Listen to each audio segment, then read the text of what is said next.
নমস্কার, প্রণতিস কিচেনে আপনাদের সবাইকে স্বাগত জানাই।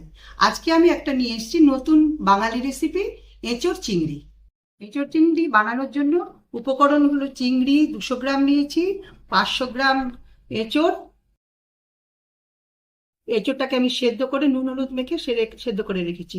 এবারে 3টে পেঁয়াজ, একটা রসুন, একটা টমেটো, একটা আলু, আর কিছু কাঁচা লঙ্কা, আদা, আর ফোড়নের জন্য লাগছে জিরে, দ- দারচিনি, এলাচ আর তেজপাতা। আর মশলা হিসাবে লাগছে নুন, হলুদ, ধনে গুঁড়ো, জিরে গুঁড়ো, লঙ্কা গুঁড়ো, আর ঘি, গরম মশলা। এবারে আমি সবজিগুলোকে কেটে রাখছি। আদা লঙ্কাকে পেস্ট করে রাখছি।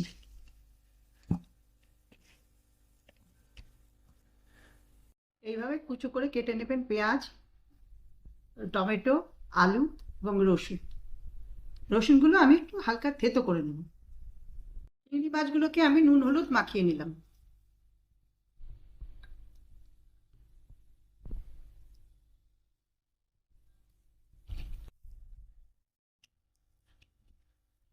কড়াইটা গ্যাসে চাপিয়ে দিলাম, গরম হলে তেল দিয়ে দিচ্ছি। কড়াই গরম হয়ে গেছে, আমি মাছগুলো ভেজে নেওয়ার জন্য তেল দিলাম। তেল গরম হয়ে গেছে, এবার মাছগুলোকে আমি ভেজে নিচ্ছি। মাছ ভাজা হয়ে গেছে, এবার মাছগুলোকে তুলে নিচ্ছি।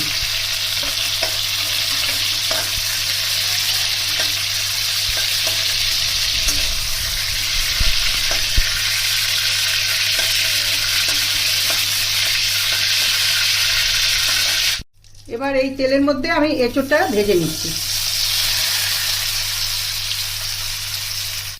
এঁচোড়টা হালকা ভাজা হয়ে গেছে, এবার এটাকে তুলে নিচ্ছি।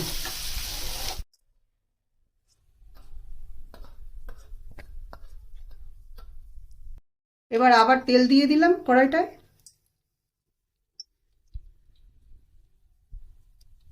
তেল গরম হয়ে গেছে, তেজপাতা, দারচিনি, এলাচ, জিরে ফোড়ন দিয়ে দিলাম।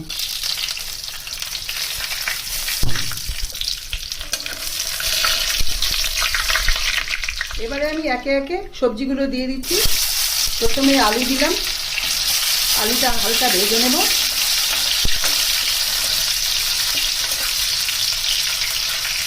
এবার দিচ্ছি রসুন,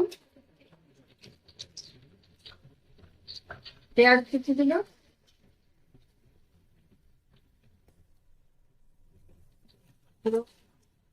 এগুলো ভাজতে থাকলে কিছুক্ষণ পরে রসুন বাটাটা দিয়ে দেবো। পেস্টটা দিয়ে দিচ্ছি।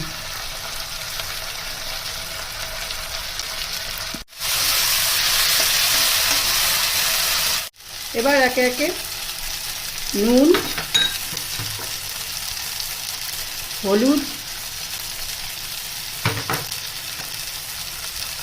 ধনে গুঁড়ো,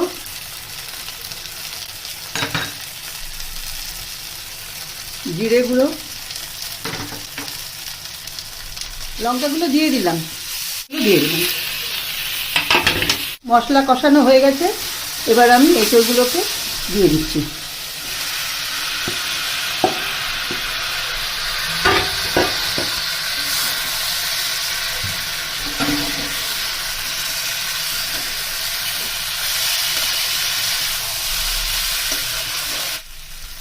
এঁচোড়গুলো ভালো মতো কষানো হয়ে গেছে, এবার আমি চিংড়ি মাছগুলো দিয়ে দিলাম।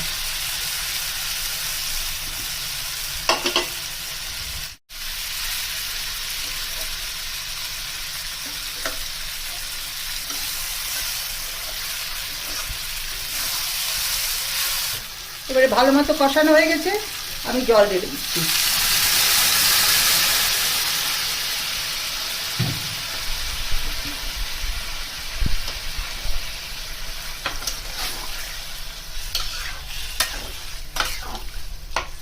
গরম মশলাটা দিয়ে দিচ্ছি।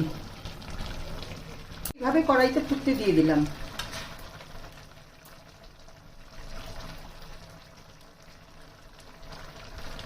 নামানোর আগে আমি ঘি দিয়ে দিচ্ছি।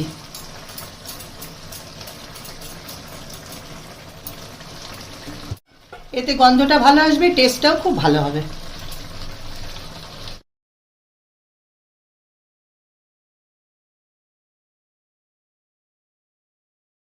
এবার আমি টেস্ট করে দেখছি।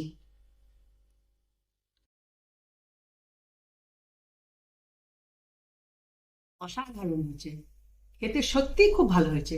প্রত্যেকে এই পদ্ধতিতে রান্না করে দেখুন এবং খেয়ে কমেন্টে আমাকে জানান কেমন হয়েছে।